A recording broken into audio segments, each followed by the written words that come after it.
Topics of Windows operating system. అది Windows 95 కావచ్చు, 98 కావచ్చు, ఎక్స్పీ కావచ్చు. అన్నిటిలో కూడా ఇక్కడ చూపించిన similar topics little bit difference తోటి కనిపించవచ్చు. అయితే మీరు అందరూ కూడా ఆల్మోస్ట్ ఎక్స్పీ కానీ విస్టా కానీ యూస్ చేస్తుంటారు కాబట్టి ఎక్స్పీ జనరల్గా యూస్ చేస్తున్నారు ప్రజెంట్. కాబట్టి ఎక్స్పీలో ఉండే ఈ టాపిక్స్ సేమ్ యాజ్ ఇట్ ఈస్గా మనం కూడా ఎక్స్పీలోనే చూద్దాం. సేమ్గా ఉంటాయి, ఏం డిఫరెన్స్ ఏమీ ఉండదు. మరి ఫస్ట్ చూసినట్లయితే యాక్సెసరీస్ అనేటివి స్మాల్ అప్లికేషన్స్ అనమాట. అంటే మీకు విండోస్ ఆపరేటింగ్ సిస్టమ్ తప్ప ఇంకే సాఫ్ట్వేర్ లోడ్ చేయలేదు అన్నప్పుడు మినిమం మీరు సపోజ్ పెయింటింగ్ చేసుకోవాలి, లేదంటే ఒక పిక్చర్ చిన్న ఒక పెయింటింగ్ చూడాలి. అట్లాంటప్పుడు పెయింట్ బ్రష్ యూస్ చేయొచ్చు, చిన్న చిన్న డ్రాయింగ్స్ చేసుకోవచ్చు. అట్లానే సింపుల్ మ్యాటర్ ఏదైనా టైప్ చేసుకోవాలి, అట్లాంటప్పుడు నోట్ ప్యాడ్ యూస్ చేయొచ్చు. ఇంకాస్త డాక్యుమెంట్స్ చేయాలి, వర్డ్ ప్యాడ్. చిన్న క్యాల్కులేషన్స్ అంతా చేసుకోవాలి, క్యాల్కులేటర్. అడ్రసెస్ని స్టోర్ చేసుకోవాలి, address book. Audio video play చేసుకోవాలి, ఎంటర్టైన్మెంట్. సో ఇట్లాంటి రకరకాల చిన్న చిన్న అప్లికేషన్స్ అంతా కూడా డైరెక్ట్గా విండోస్ ఆపరేటింగ్ సిస్టమ్స్లోనే మీకు ఇచ్చేయడం జరిగింది. ఇవి కాకుండా ఇట్లాంటి వర్క్లే చేసుకునేదానికి సపరేట్ సాఫ్ట్వేర్స్ మీరు లోడ్ చేసుకుని ఇంకా వీటికి సంబంధించిన ఎక్స్ట్రా ఫీచర్స్ అంతా కూడా చూడొచ్చు. అయితే next Windows explorer and my computer. వీటిలో ఈ ఫైల్స్ని, డైరెక్టరీస్ని, లేదంటే ఫోల్డర్స్ని, డ్రైవ్స్ని ఎలా మేనేజ్ చేయాలి, ఆ ఇన్ఫర్మేషన్ని ఎలా చూడాలి, ఎలా ఓపెన్ చేసుకోవాలి, ఇవంతా కూడా ఇక్కడ ఉంటుంది. మరి ఆ ఫైల్స్ని వెతికేదానికి, డైరెక్టరీస్ని వెతికేదానికి ఎలా అనేది సెర్చింగ్ ఆప్షన్స్లో చూస్తారు. ఫైండింగ్ లేదంటే సెర్చింగ్లో ఉంటుంది. ఏ ఫైల్ని వెతకాలి, మీకు కావాల్సిన వాటిని ఎలా చూసుకోవాలి, మీ కంప్యూటర్లో ఉన్న వాటిని అనేది సెర్చింగ్ అన్నమాట. నెక్స్ట్ మీ కంప్యూటర్ ఎన్విరాన్మెంట్ని, రకరకాల హార్డ్వేర్ పార్ట్లని ఎలా కంట్రోల్ చేయాలి అనే దానికి కంట్రోల్ ప్యానల్ ఉంటుంది. దీంట్లో రకరకాల చిన్న చిన్న అప్లికేషన్స్ ఉంటాయి. వాటిని యూజ్ చేసుకొని ఎలా మీ కంప్యూటర్ కంట్రోలింగ్ చేయాలి అనేది చూడడం జరుగుతుంది. అయితే ఫస్ట్ మనం యాక్సెసరీస్ చూస్తాం. యాక్సెసరీస్లో ఫస్ట్ పెయింట్.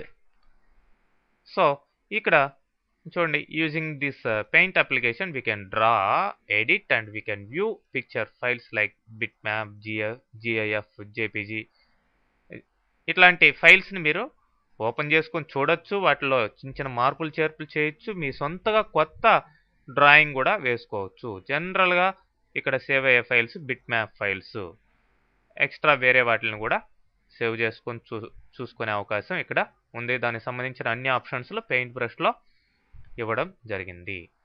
ఇట్లానే నోట్ ప్యాడ్ చూస్తే సింపుల్ టెక్స్ట్ ఫైల్స్ని, ఇక్కడ తయారయ్యే ఫైల్స్కి ఎక్స్టెన్షన్ టీఎక్స్టీ ఉంటుంది. పైన అయితే బిఎంపీ ఉంటుంది, జనరల్గా ఇక్కడ టీఎక్స్టీ ఉంటుంది. టీఎక్స్టీ ఫైల్స్ని అంటే ఎక్స్ట్రా ఎఫెక్ట్స్ ఏమో లేకుండా నార్మల్ మ్యాటర్, అన్ఫార్మాటెడ్ ఫైల్స్ అని కూడా అంటారు. నార్మల్ మ్యాటర్ని కొన్ని పేజెస్ వరకు టైప్ చేసుకునేదానికి ఈ నోట్ ప్యాడ్లో అవకాశం ఉంది. మరి దీనికంటే ఎక్కువ ఇన్ఫర్మేషను, ఇంకా ఫార్మాటెడ్ ఇన్ఫర్మేషను అంటే రకరకాల ఫాంట్ స్టైల్స్, కలర్స్, అలైన్మెంట్స్ ఇవన్నీ పెట్టి డాక్యుమెంట్ లాగా టైప్ చేసుకోవాలి అంటే అట్లాంటప్పుడు వర్డ్ ప్యాడ్ని యూజ్ చేయడం జరుగుతుంది. ఇక్కడ వర్డ్ ప్యాడ్లో సేవ్ అయ్యే ఫైల్స్కి ఎక్స్టెన్షన్ డిఓసి ఉంటుంది సాధారణంగా, లేదంటే ఆర్టీఎఫ్ కూడా పెట్టుకోవచ్చు, రిచ్ టెక్స్ట్ ఫైల్స్ లేదంటే డాక్యుమెంట్ ఫైల్స్. ఓకే, అట్లానే నెక్స్ట్ క్యాల్కులేషన్స్. నార్మల్గా మీరు వాడే సింపుల్ క్యాల్కులేటర్ కావచ్చు, లేదంటే సైంటిఫికల్ క్యాల్కులేటర్ కావచ్చు, దాంట్లో ఉండే ఆప్షన్స్ అన్నిటిని ఎలా మీరు ఆపరేట్ చేస్తున్నారో అదేవిధంగా ఇక్కడ ఈ క్యాల్కులేటర్లో standard calculator, scientifical calculator use చేసుకొని మీరు క్యాల్కులేషన్స్ చేసుకునేదానికి అవకాశం ఉంటుంది. Next address book. మీ రిలేటివ్స్ కావచ్చు, ఫ్రెండ్స్ కావచ్చు, లేదంటే కొలీగ్స్ కావచ్చు, వాళ్ళకి సంబంధించిన రకరకాల అడ్రసెస్ రకరకాల గ్రూపులుగా, రకరకాల సబ్ గ్రూపులుగా ఆ యొక్క అడ్రసెస్ని కాంటాక్ట్స్గా మెయింటైన్ చేసి అడ్రసెస్ కావచ్చు, వాళ్ళ ఫోన్ నెంబర్ కావచ్చు, ఈమెయిల్ అడ్రసెస్ కావచ్చు, ఇట్లాంటి వాటిని అన్నిటిని స్టోర్ చేసి పెట్టుకొని ఫ్యూచర్లో మీ కంప్యూటర్లో మిగతా అప్లికేషన్స్ కూడా వీటిని ట్రాన్స్ఫర్ చేసి వాడుకునే విధంగా అడ్రస్ బుక్లో అడ్రసెస్ని స్టోర్ చేసుకునే అవకాశం ఉంది. నెక్స్ట్ ఎంటర్టైన్మెంట్లో సౌండ్స్ని ఎలా రికార్డ్ చేయాలి? మెయిన్గా ఇక్కడ రికార్డ్ అయ్యే ఫైల్స్ని వేవ్ ఫైల్స్ అంటారు. WAV ఎక్స్టెన్షన్ ఉంటుంది సౌండ్ రికార్డర్ అప్లికేషన్ ద్వారా. ఎంటర్టైన్మెంట్లో ఇవన్నీ సబ్ అప్లికేషన్స్. అట్లానే మీ కంప్యూటర్లో సౌండ్ ఎట్లా కంట్రోల్ చేయాలి? వాల్యూమ్ ఇంక్రీజింగ్, డిక్రీజింగ్ ఇవన్నీ అడ్జస్ట్మెంట్స్ ఎలా చేయాలి? దీని ద్వారా వాల్యూమ్ కంట్రోలర్ ద్వారా చూడొచ్చు. అట్లానే మీడియా ప్లేయర్ ద్వారా ఆడియో ఫైల్స్ని MP3 ఫైల్స్ని ఎలా ప్లే చేయాలి? అదేవిధంగా వీడియో ఫైల్స్ని ఎలా ప్లే చేయాలి? ఇవంతా కూడా మీడియా ప్లేయర్ ద్వారా చూడొచ్చు.